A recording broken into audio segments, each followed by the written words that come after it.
Program is intended for listeners who are blind, have low vision, or have another print disability, which makes reading, holding a book, or turning a page difficult or impossible. The content is copyrighted by the respective publishers. For more information, please visit us on the web at nfradioreading.org. Hi there, this is Jane Kearns, and for the next hour, I'll be reading from the current issues of the Lockport Union-Sun Journal on the Niagara Frontier Radio Reading Service. And this is Tuesday, January the 27th, 2000. That's not what today is. It's the time for the newspaper. Out of the storm, winds to challenge road crews and drivers today. Heidi Truscott Light of the Lockport Journal.com. Local leaders report a mostly smooth outcome to the weekend snowstorm that spread more than 8 inches of snow across eastern Niagara County. Sheriff Michael Felicetti said that motorists cooperated in staying off the roads and that there were no significant emergencies. Felicetti said that roads were mostly clear by Monday. I think the plows kept up with the snow. It was helpful that the snow came over a 24-hour period, he said. There's not a ton of traffic out, which I think is working in our favor. We're not having a large number of accidents. Felicetti still cautioned drivers to take time and caution when heading out. You could go from relatively decent conditions to snow blowing over the road, he said. John Schultz, Niagara County Emergency Services Director, said drivers should anticipate difficulties from Tuesday's winds. You're going to start to see a lot of drifting of snow and outlying areas, he said. There were no major accidents in the city over the weekend, said Police Chief Steve Abbott. Only 3 vehicles had gotten stuck and called for assistance. It was very uneventful as far as storms go, Abbott said. We still have the travel advisory in place, and it's still not the best of conditions. Give yourself additional 3 or 4 car lengths when driving.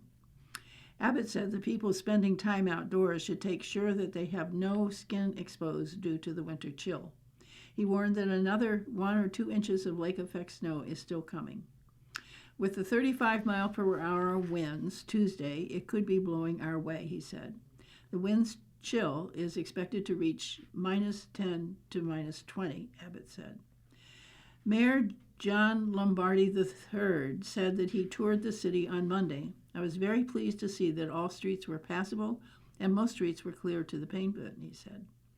Lombardi said that the city hall was closed Monday due to the weather, but is expected to be open today. All the town roads are in very good shape, said Supervisor Mark Grocker. Town Highway Superintendent Jim Rook checked all the hot spots ahead of the plowing crews, he said. They started at 10 a.m. yesterday and put in 12 hours, Crocker said. They came back at 4 in the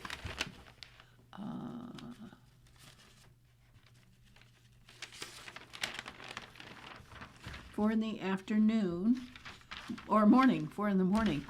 The water guys were helping too. We had normal working hours today. To my surprise, there were a number of people waiting at 8:30 to go to town to do business. I was very pleased that we were able to open.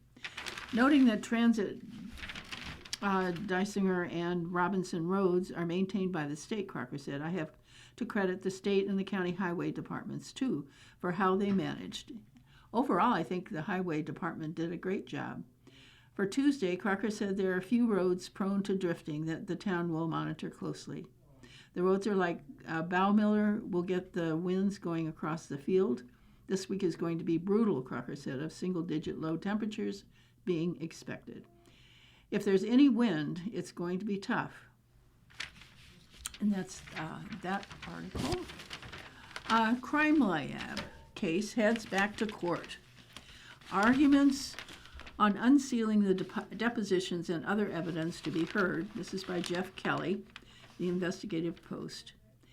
In a lawsuit, 2 former employees of Niagara County Forensics Lab have accused a former director of mismanagement and misconduct that legal experts say could compromise criminal convictions that relied on the lab's analysis.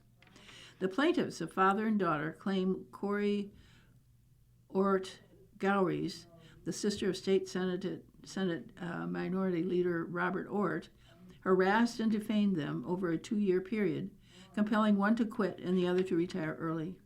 The father, Thomas DePonso, claims Ort Gowries turned on him after she pushed him to certify a lab chemist to do the forensic drug analysis for criminal cases.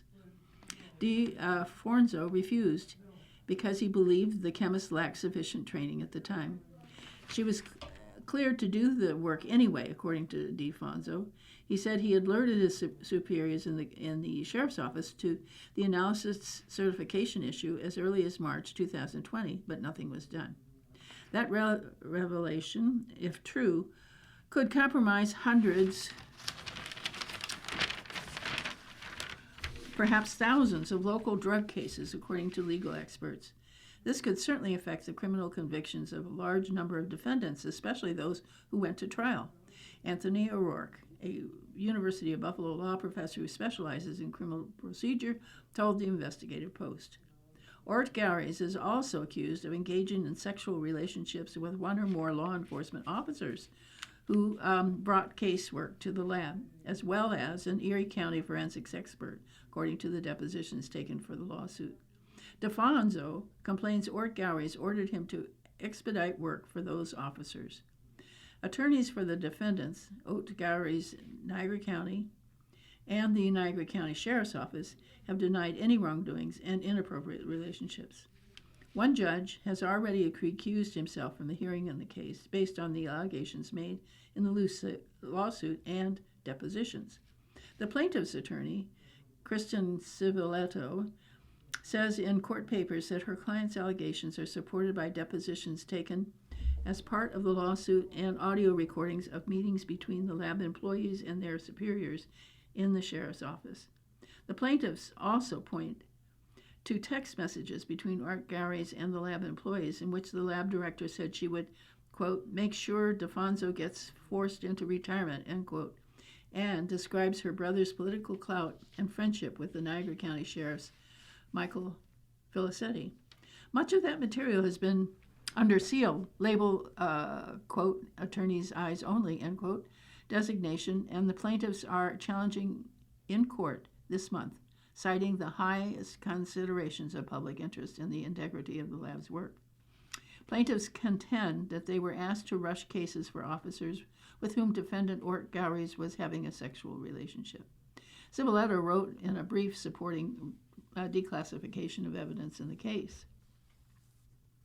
Sheriff Filicetti admitted in his deposition that the laboratory has been compromised, Civiletto continued. In fact, that fact alone is public business.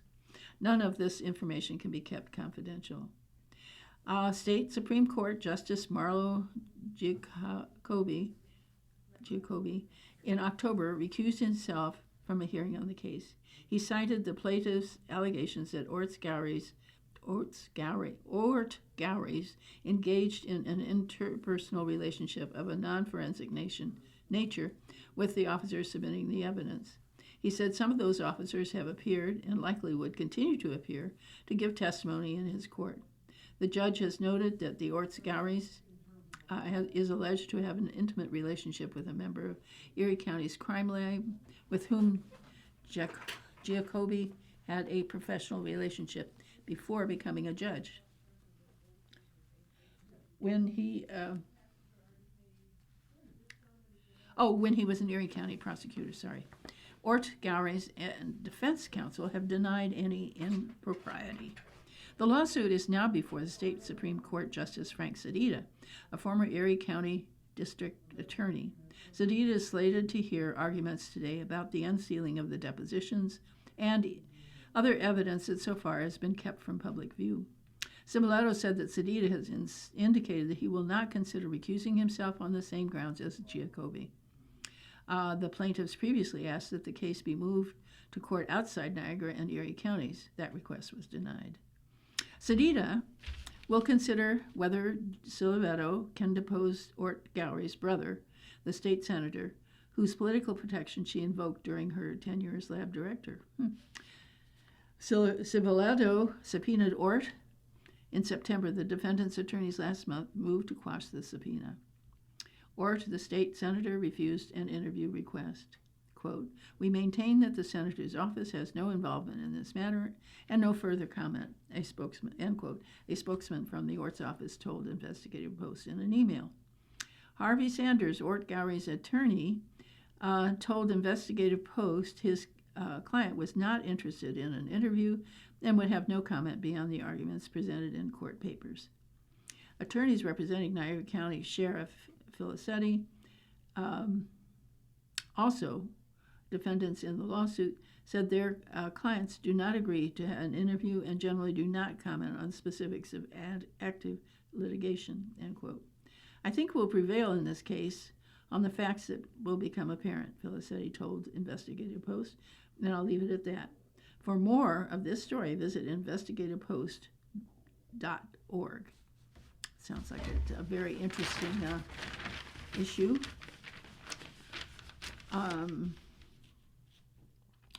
Council forum to discuss reducing parks. Kibler and Dudley Square parks could be dissolved. Heidi Truscott Light is the reporter. First Ward Alderman John Craig told the Common Council last week that if paperwork and meetings begin soon, local representation could bring a resolution to the state this year to dissolve several city parks. With city workers stretched thin and more than 20 parks requiring maintenance, the council began discussions last summer on whether to eliminate parks that have been closed or underused. The closed Kibler Park at 299 Elmwood and Dudley Square Park at 261 Union Street have been the focus of this discussion. In the past, in order to remove or alienate, quote unquote, a park from use, the state required that the new park be established, that a new park be established. Craig said that his research has found that it is no longer the case. Our workforce and staff for parks cost $600,000 a year, Craig said.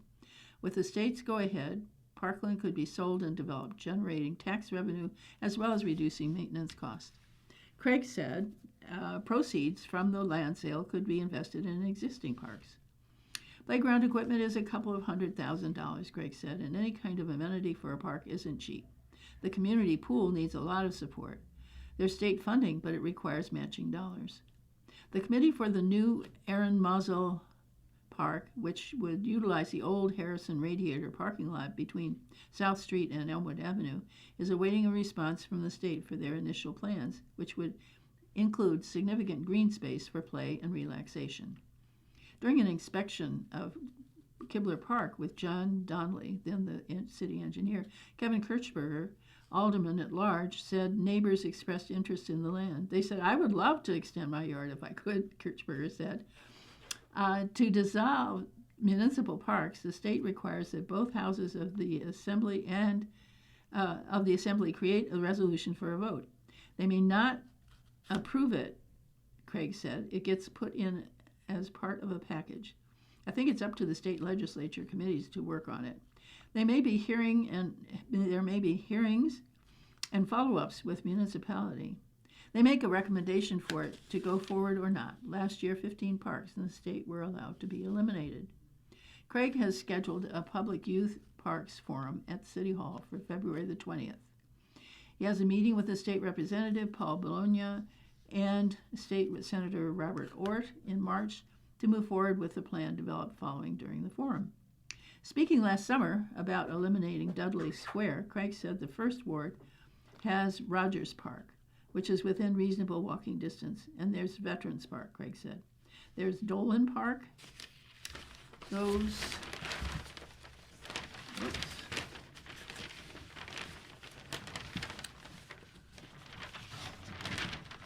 Other parks could be utilized. Dudley isn't getting used now and is probably the most logical choice. In 2025, Margaret Lupo, then serving as 5th Ward Alderman, said, "We need to adjust our parks to what people need now. I think we need to do a better job of maintaining them.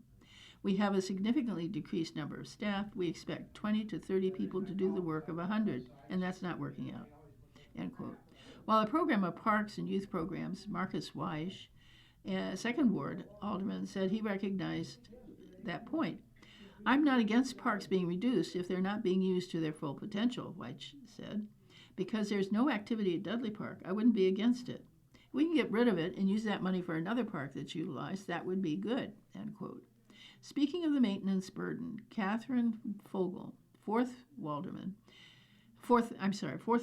Waldman, we have to do this, especially for Dudley Park, where someone could build a couple of nice townhomes. For Kibler's Park, which honors the former Alderman Kibler, Joe Kibler, Fogel wants to be sure that his work is still memorialized in some way. Joe means something to me, she said. Craig agreed. Every park had a benefactor, so those things indeed need to be thoughtfully addressed. So, Kitty Corner Consignment relocates to Lockport, moves from a spot at former W.H. Stevenson Elementary School. This is Joyce Mills, Lockport Journal.com. Kitty Corner Consignment has relocated from Ransomville to a more spacious quarters in Lockport, where an expanded all-adult clothing section is in the works. Kitty Corner opened at 859 Davidson in the space formerly occupied by Honey Buns, I like that, earlier this month. The business owned and operated by Town of Niagara resident Tara Levitt and her mom, Michelle Levitt, acquires inventory from 400 plus consigners, I think that's right, in the region, and sells it in-store and online. Online customers pick up their orders at one of the 3 porch pickup sites in Ransomville and Niagara Falls. There was a porch pickup site in Lockport until the new store opened. After 3.5 years, Kitty Corner outgrew its original brick-and-mortar location inside the former W.H. Stevenson Elementary School, according to Michelle. Plus, there was no street view of the store in Ransomville. People had to know it was there. We actually love this new location. It's a longer drive, but it's worth it.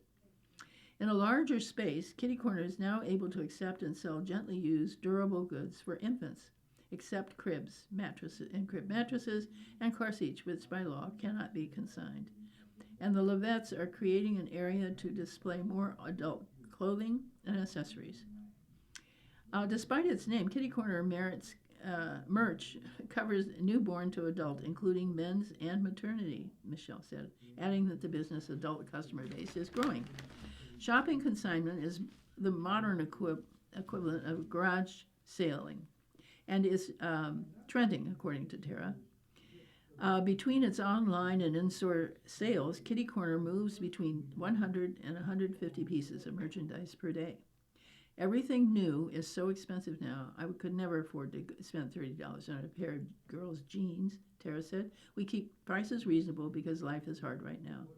She defined reasonable as 85 to 90% less than the retail prices.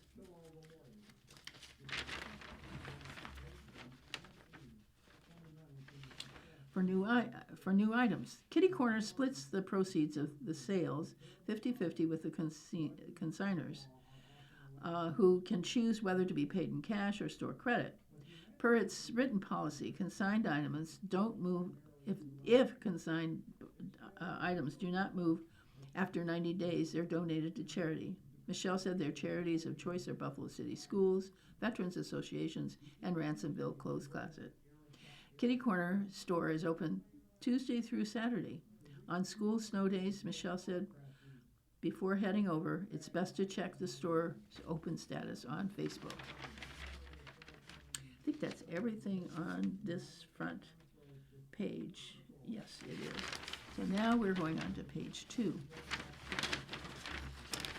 Okay, this is Republicans appeal GOP-controlled House District decision, Associated Press. Albany Republicans on Monday appealed a judge's decision to throw out the lines of the New York City's only GOP-controlled House seat, a case that could have had national reverberations in the fight for control of Congress. The appeal came just days after a judge ruled that U.S. Representative Nicole Malliotakis' Staten Island and Brooklyn districts was drawn in a way that dilutes the power of its black and Hispanic voters. The judge ordered the state independent redistricting commission to I'm sorry, this is terrible, to complete a new map by February the 6th. The case was filed by an election law firm aligned with the Democratic Party. It became as part of a national gerrymandering fight that started after President Donald Trump pushed to craft new congressional districts in Republican-controlled states such as Texas. Republicans filed appeals in both mid-level appeals court and to the state's highest court, the Court of Appeals. The Court of Appeals rejected congressional maps that had been seen as helping Democrats and directed counter-appointed expert to redraw the districts. Then it threw out those maps before the 2024 congressional elections. It was not immediately clear when the Court of Appeals would take up the most recent case. The state's current House districts were drawn by Democrats in the late state legislature after they rejected a proposal from the state's bipartisan redistricting commission. New York State is currently represented in the House by 19 Democrats and 7 Republicans. Josh Boak and Hyung Jin Kim of the Associated Press wrote this article. Trump threatens to hike tariffs on South Korean goods. President Donald Trump said Monday he's increasing tariffs on South Korea's goods because the country's National Assembly has yet to approve the trade framework announced last year. Trump said on social media that import taxes would be raised on autos, lumber, and pharmaceutical drugs from South Korea, with the rate of other goods going from 15 to 25%. The U.S. president previously imposed the tariffs by declaring an economic emergency and bypassing Congress, while South Korea needed legislative approval for the framework announced in July and affirmed during Trump's October visit to the country. Quote, "Our trade deals are very important to America. In each of these deals, we have acted swiftly to reduce our tariffs in line with the transaction agreed to," end quote. Trump said, "We, of course, expect our trading partners to do the same." The threat was a reminder that the tariff drama unleashed last year by Trump is likely to be repeated again and again and again this year. The global economy and the U.S. voters might find the world's trade structure constantly being subjected to disruption and new negotiations, as Trump has already sought to levy tariffs in order to bend other nations to his will. Trump has in the past tied his tariffs to commitments by South Korea to invest $350 billion in the U.S. economy over the several years, including efforts to revitalize American shipyards. But the Trump administration relations with South Korea have at times been rocky, with the raid last year by immigration officials at a Hyundai manufacturing site in Georgia that caused 475 people to be detained.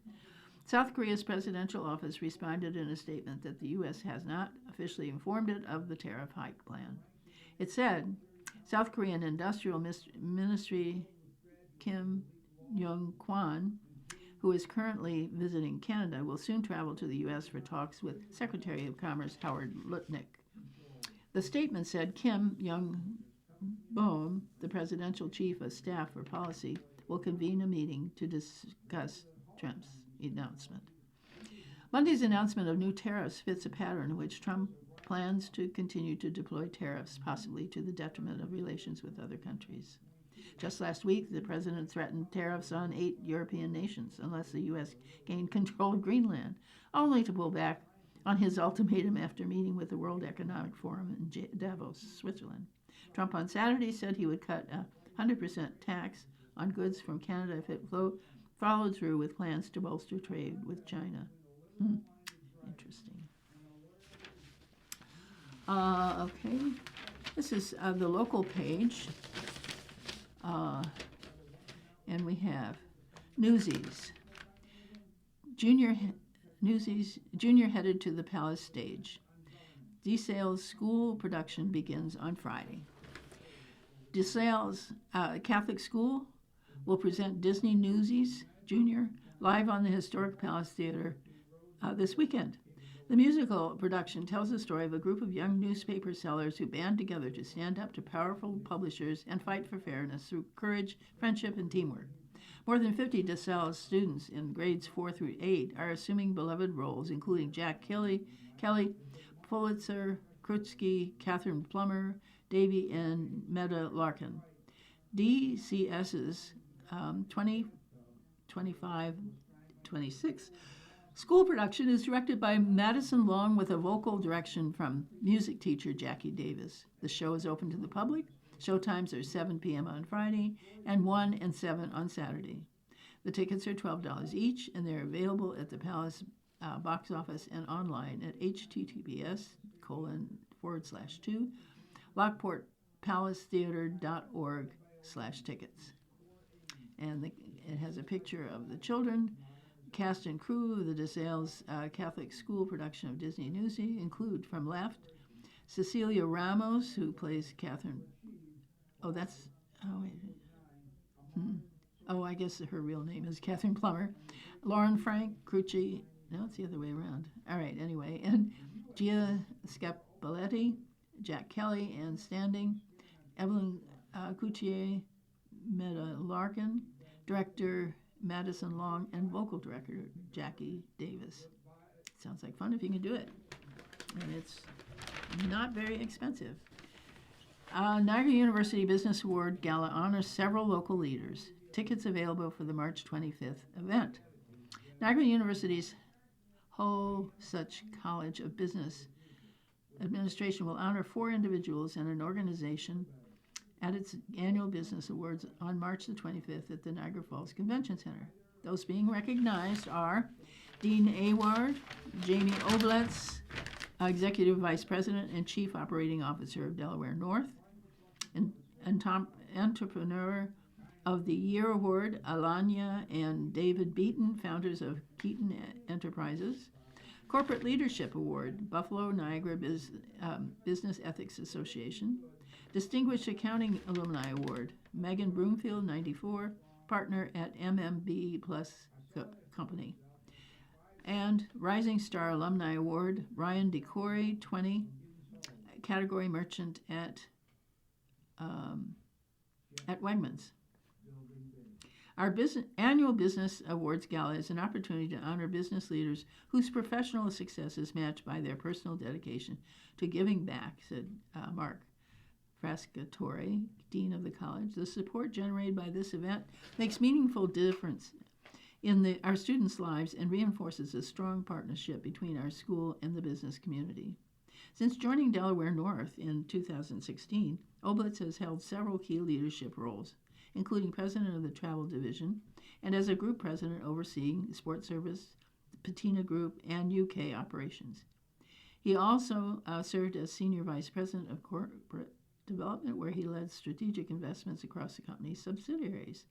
He currently serves on the board of directors for the Richardson Center Corp, Invest, Buffalo Niagara, and Elmwood Franklin School. The Beatons are the founders of Kelton Enterprises, LLC, and Kelton Group, LLC, and operate the largest Tim Hortons franchise in New York State, with 47 locations. The Buffalo Niagara Business Ethics Association was founded more than 20 years ago to foster, promote, and recognize ethical business practices in the Buffalo Niagara region. Broomfield, an NU graduate, is a partner in MMB Plus CO's Rochester office. She founded the firm's Women's Initiative community, serves on the recruiting and employee engagement committees, and is the designated firm partner for the PACAOB and the AICPA Employee Benefit Plan Audit Quality Center. DeCory graduated from Niagara University in 2020 with a bachelor's degree in marketing. The Wegmans Scholarship Award winner has held various roles throughout the store operations and corporate through his 12-year tenure with Wegmans, and currently serves as a category merchant, where he oversees product selection and merchandising strategy for grocery, breakfast, and bars. For tickets for March 25th event, visit www.niagara.edu/event/2026 Holz HOLZSCHUH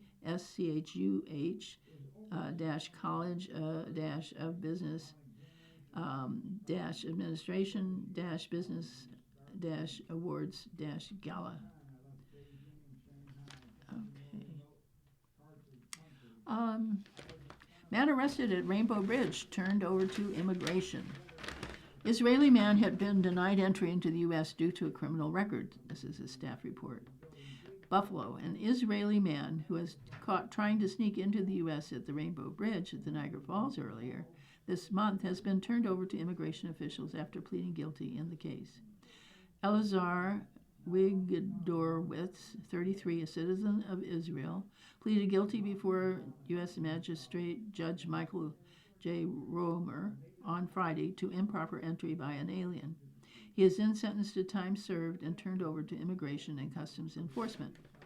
Special Assistant U.S. Attorney Brendan W. Fitzgerald, who handled the case, said in the early morning hours of January the 8th, Wigdorowitz was discovered in a vehicle during a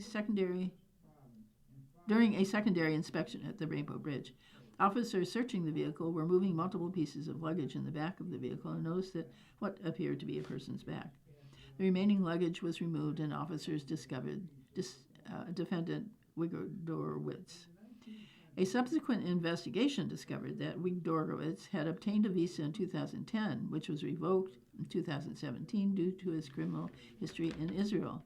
Wigdorowitz's visa was then refused in 2023 because of his criminal history in Israel, which includes convictions for conspiracy to commit a felony, assault, extortion, threats, and false imprisonment, and malicious damage to a vehicle. In addition, pending charges include receipt of an item by deceit, conspiracy to defraud, forgery with intent, use of forged document, fabricating evidence, and obstruction of justice. U.S. Attorney Michael Giacomo said Wigdorowitz had attempted to apply for electronic system for travel authorization on January the 5th, but was denied. He told officers on January the 8th that he was in the back of the vehicle because he wanted to visit his rabbi's grave in the U.S. The plea and sentencing are a result of an investigation by Customs and Border Protection and under the direction of Director of Field Operations Rose Brophy and Homeland Security Investigations under the direction of Special Agent in Charge Aaron Keegan.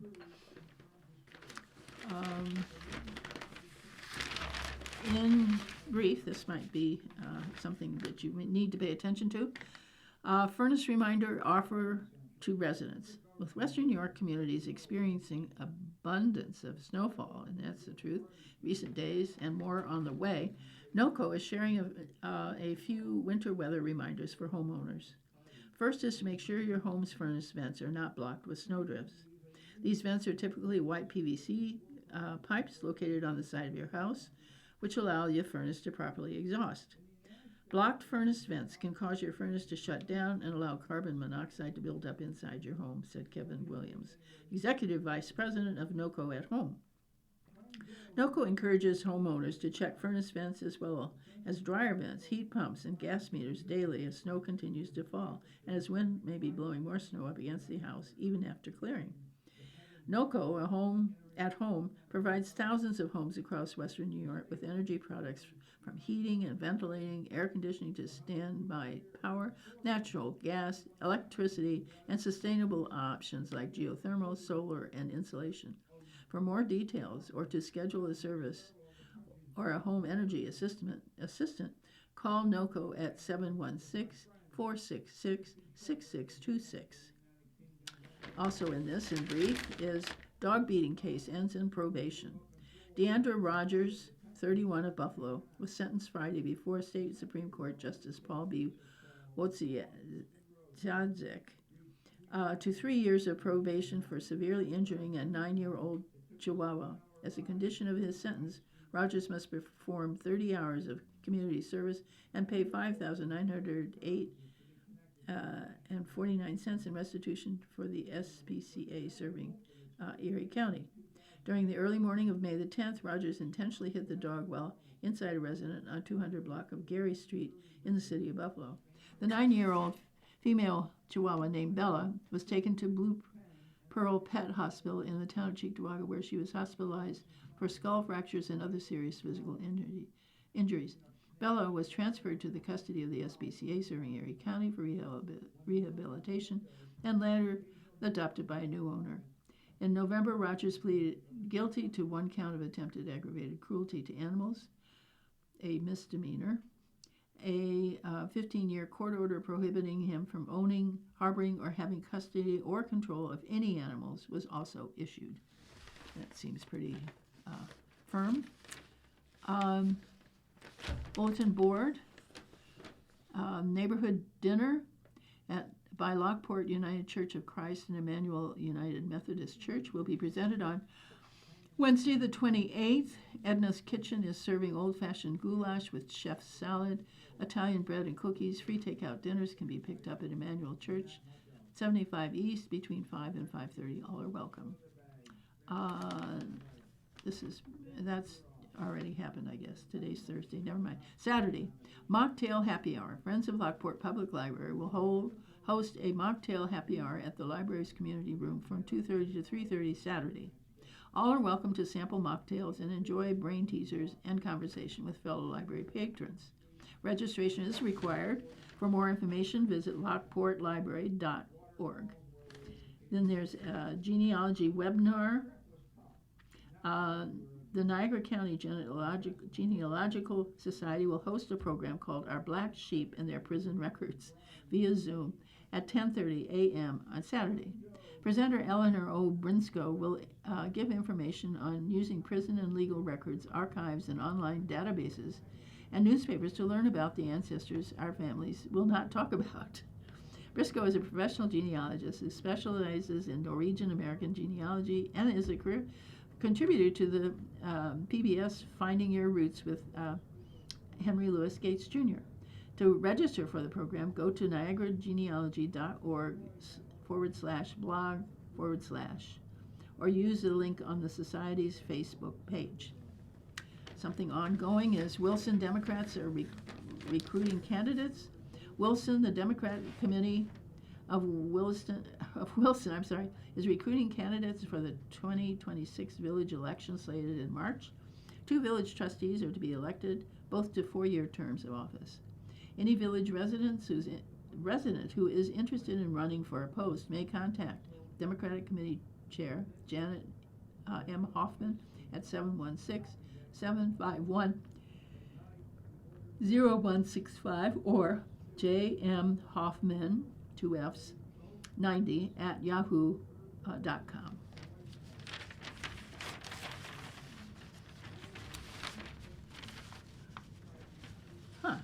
This is interesting. Now we're on opinions.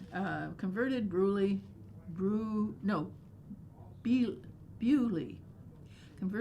building won't fit downtown by Richard Abbott. It's a commentary by him.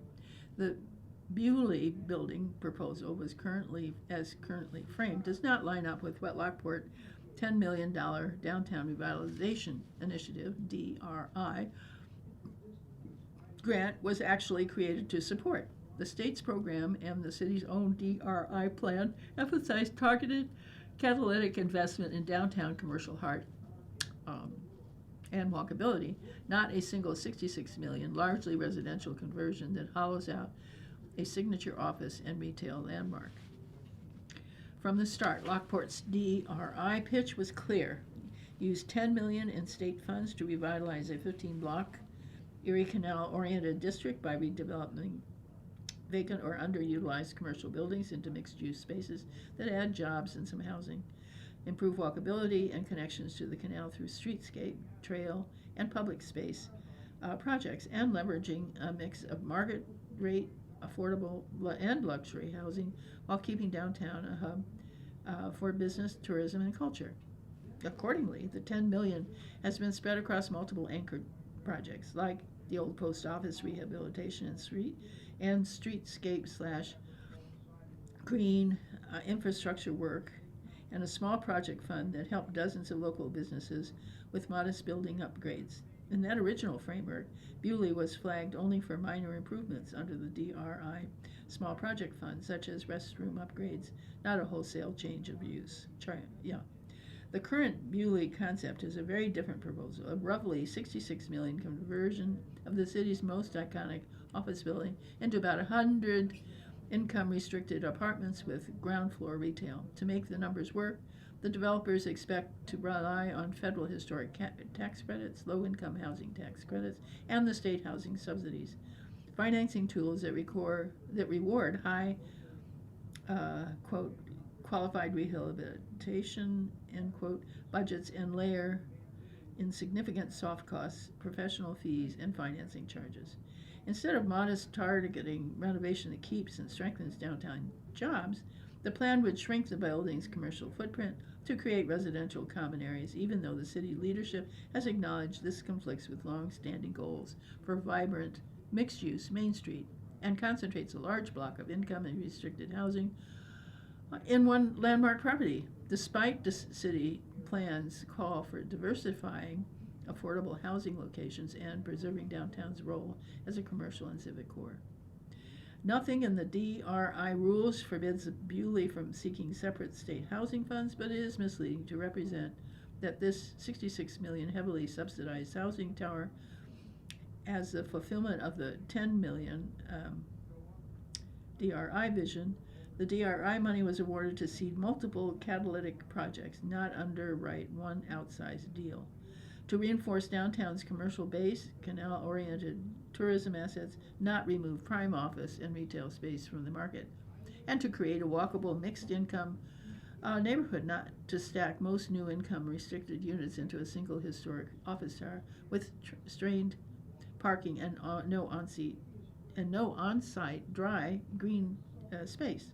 In short, the Bewley conversion may be a housing policy debate, but it's not what Lockport promised when it accepted a $10 million DRI award, quote, to transform downtown neighborhoods into vibrant communities where New Yorkers want to live, work, and raise families, end quote. And this was written by Niagara County legislator Richard Abbott of Lockport, and he represents the 13th district.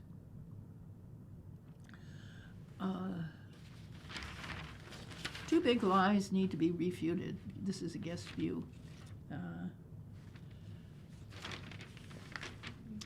Whatever one might think of President Donald Trump, and however much his fans may be desperate to believe everything that issues from his mouth, or those of his staff, two troubling lies that keep springing up need to be laid to rest.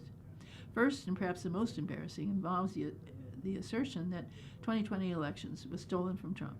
This claim continues to make the rounds on the MAGA circuit, although every single Secretary of State, Election Board Secretary, and judge who handled the frivolous lawsuits have confirmed Joseph Biden won fair and square. And many, if not most, of those who made public statements are Republicans, some of whom were bullied by Trump and others to lie. To their credit, that did not happen except in a couple of cases which resulted in charges. Election tampering is a crime, and anyone who perpetrates it is pathetic and should be exposed. But prevarication about cheating that didn't occur is puerile and mean-spirited, a throwback to when we were junior high school. It needs to stop, and candidates doing it should not be awarded votes. As far as state political candidates, with a few notable and disgusting exceptions, most of them haven't continued blowing and going about the election being stolen. Even those who made the most noise in the past, like Florida Governor Ron DeSantis, who was trying to influence the outcome of Oklahoma's gubernatorial election, know in their hearts it isn't true. They just say what they must to appease the base. But appeasing the base, either far left or far right, is just as pathetic as cheating the vote. This needs to stop, and any candidate who pushes the prevarication doesn't deserve our votes, and those who are already in office should be kicked to the curb, especially those who don't actively live in states they purportedly serve. The second big lie has been told at local level, festering on Facebook timelines and elsewhere, but mainly on social media. It comes almost exclusively from those on the hard right who insist protesters deemed leftists are being paid for marching. That's ridiculous. Toting signs and shouting down policies and people they don't like.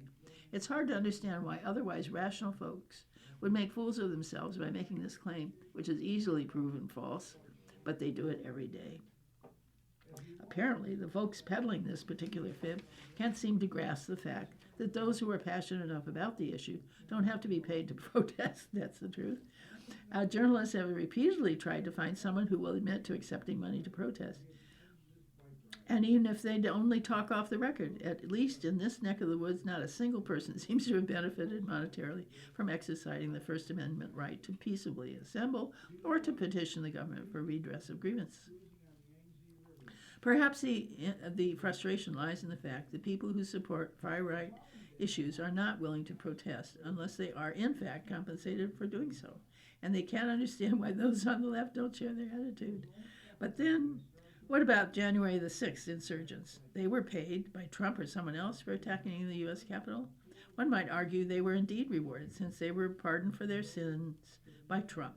And of course, a number of them have now suing the government for having the temerity to charge them with crimes. Oh, good grief. People of goodwill who hold the First Amendment dear and who want to have free and fair elections should take it upon themselves to tamp down these lies whenever they hear or see them. Lies are a big reason why Americans are so divided, and it's on display for all the world to see, sadly.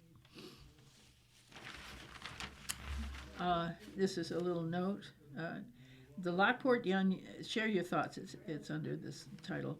The Lockport Union-Sun Journal prints letters and, quote, guest view, end quote, columns on issues of public concern. Letters should be typed in no longer than 500 words. Guest views, 800 words. Letters must include the author's name and township of residence, and the author must provide a contact phone number for verification. The number will not be published. Mail to 135 Main Street, Lockport, New York, 14094, or email joyce.miles@lockportjournal.com. Let's see. Trump sends border czar to Minnesota. Says he and governor are now on similar wavelength. And this is by Steve Karnowski, Associated Press. Minneapolis. President Donald Trump on Monday ordered his border czar to oversee the immigration crackdown in Minnesota and declared that he was now on a similar wavelength as the governor following the second fatal shooting by federal immigration officers this month. Trump and Democratic Governor Tim Walz spoke in a phone call and later offered comments that were a marked change from the critical statement they had exchanged in the past. Their conversation happened on the same day as a federal judge heard arguments in a lawsuit aimed at halting the federal immigration enforcement surge in the state. We actually seem to be on a similar wavelength, the president wrote in a social media post. Walz, in a statement, said that the call was productive and that impartial investigations into the shootings were needed. Trump said his administration was looking for any and all criminals in the state that they have in their custody. Walz said the State Department of Correction honors federal requests for people in its custody. It was unclear whether the new tone would lead to changes. Attorneys for the administration, state, and cities of Minneapolis and St. Paul appeared Monday before U.S. District Judge Catherine Mendez, who is considering whether to grant requests to temporarily halt the immigration operation. She said the case was a priority, though she issued no immediate ruling. Lawyers for the state and Twin Cities argued the situation on the street is so dire it requires court to halt the federal government's enforcement actions. If this is not stopped right here, right now, I don't think anybody who is seriously looking at this problem can have much faith in how our republic is going to go in the future, Minnesota Assistant Attorney General Brian Carter said. The judge questioned the government's motivation behind the crackdown and expressed skepticism about a letter recently sent by Attorney General Pam Bondi to Minnesota Governor Tim Walz. The letter asked the state to give the federal government access to voter rolls, to turn over state Medicaid and food assistance, no, and to repeal sanctuary policy. I hope not. These are my comments, sorry. I mean, there is no limit to what the executive can do under the guise of enforcing immigration law, end quote. Mendez asked. She noted that the federal requests are subject of litigation. Brantley Mayers, a Justice Department attorney, said the government's goal is to enforce federal law. Mayers said one lawful action should not be used to discredit another lawful action. I don't see how the fact that we're also doing additional things that we are allowed to do, that the Constitution has invested us with doing, would in any way negate another piece of the same operation, the same surge, Mayer said. Menendez questioned whether the line was between violating the Constitution and the executive's power to enforce the law. She also asked whether she was being asked to decide between state and federal policies. That begins to feel very much like I'm deciding which policy approach is the best, she said. In other developments, Trump said he would send border czar Tom Homan to Minnesota. The president's statement came after President Secretary Kristi Noem and Border Patrol Commander Gregory Bovino, who has become the public face of the crackdown, answered questions at news conference over the weekend about Pretty's shooting. Trump posted on social media that Homan will report directly to him. White House Press Secretary Caroline Leavitt said Homan would be the main point of contact during the ground in Minneapolis during continued operations by federal immigration officers.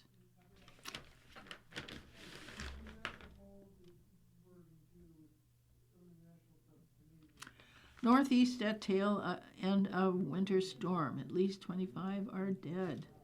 Charlotte Krauman and Russ Bynum, Associated Press. More snow piled up across the U.S. Northeast on Monday under the tail end of a colossal winter storm that brought lingering misery to parts of the South, where freezing rain left hundreds of thousands shivering without electricity. At least 25 deaths were reported amid the severe weather. Deep snow over a foot, 30 centimeters, extending in a 1,300-mile or 2,100 kilometer swath from Arkansas to New England, halted traffic, canceled flights, and triggered wide school closures on Monday. National Weather Service said the areas north of Pittsburgh got up to 20 inches, or 50 centimeters, of snow, and faced winds as low as minus 25 degrees Fahrenheit. Wind chills as low as minus 25 Fahrenheit or minus 31 degrees Celsius late Monday into Tuesday. A rising death toll included 2 people run over by snowplows in Massachusetts and Ohio, fatal sledding accidents in Arkansas and Texas, and a woman whose body was found covered in snow by police with bloodhounds after she was last seen leaving a Kansas bar. In New York City, officials said 8 people were found dead outdoors in the course of a frigid weekend. There are more than 750,000 power outages in the nation by Monday mid-afternoon, according to thepoweroutage.com. Most of them were in the south, where the weekend blasts of freezing rain caused tree limbs and power lines to snap, inflicting crippling outages on northern Mississippi and parts of Tennessee. Parts of Mississippi were reeling in the aftermath of the state's worst ice storm since 1994. Officials scrambled to get cots, blankets, bottled water, and generators to warming stations in hard-hit areas. The University of Mississippi, where most students hunkered down without power on Monday, canceled classes for the entire week as its Oxford campus remained coated in treacherous ice.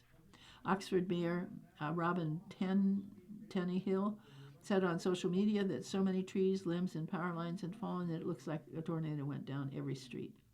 A pair of burly, falling tree branches damaged real estate agent Tim Phillips' new garage, broke a window and cut off power to his house in Oxford. He said half his neighbors have homes or vehicle damage. It's just one of those things that you try to prepare for, but this is one just unreal.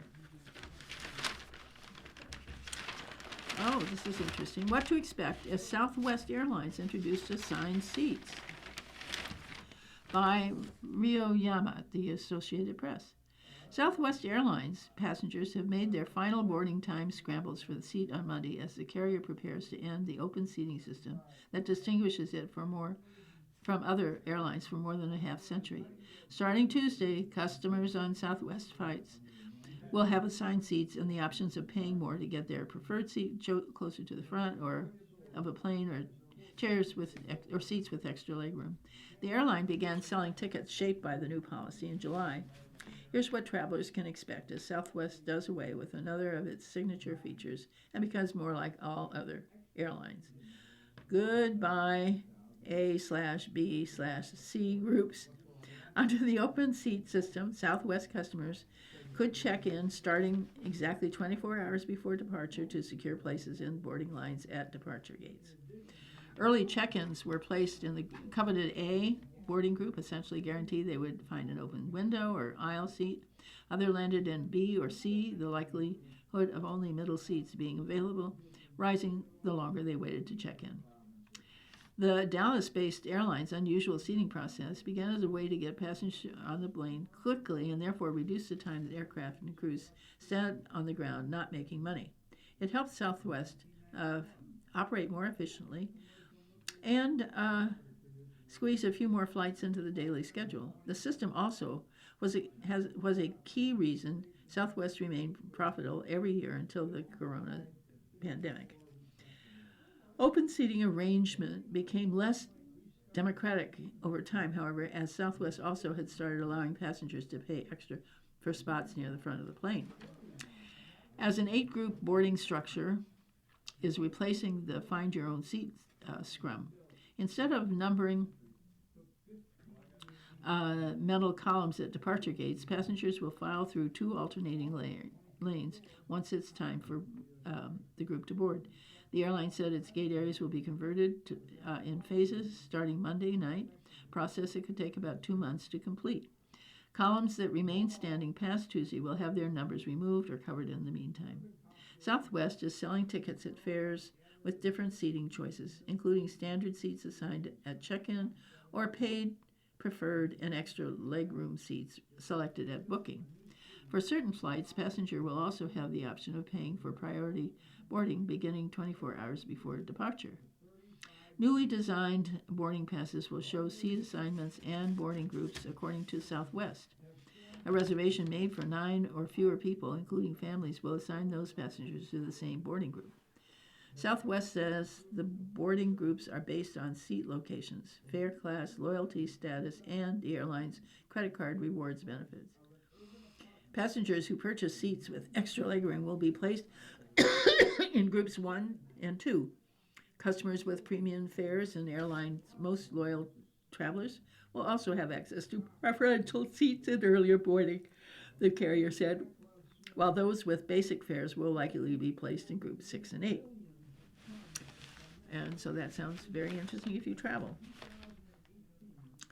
Ex-Olympic snowboarder accused in drug and smuggling ring heads to court. Wow. Amy Taxon, Associated Press.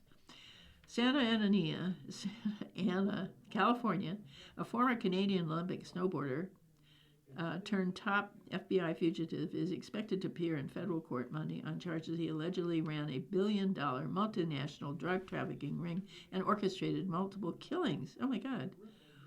Ryan Wedding, 44, turned himself in at U.S. Embassy in Mexico City last week and was flown to Southern California after a year-long effort by authorities, United States, Mexico, and Canada, and Colombia, and the Dominican Republic to arrest him. Wedding is scheduled to make an initial appearance in federal court in Santa Ana, California. No attorney was listed for him in the court docket Monday morning. U.S. authorities believe the former Olympian, who competed in a single event for his home country in the 2002 Winter Olympics in Salt Lake City, had been hiding in Mexico for more than a decade. He was added to the FBI's 10 most wanted fugitive list last March when the authorities offered a $15 million reward for information leading to his arrest and conviction. Authorities say Wedding moved as much as 60 tons of cocaine between Colombia, Mexico, Canada, and Southern California, and believe he was working under the protection of the Sinaloa cartel, one of Mexico's most powerful drug rings. He was indicted in 2024 on federal charges of running a criminal enterprise, murder, conspiring to distribute cocaine, and other crimes. The murder charges accuse Wedding of directing the 2023 killings of 2 members of a Canadian family in retaliation for a stolen drug shipment and for ordering a killing over a drug debt in 2024. Last year, Wedding was indicted on new charges of orchestrating the killing of a witness in Colombia to help him avoid extradition to U.S. He sounds like a bad guy. Goodbye, Mr. Wedding.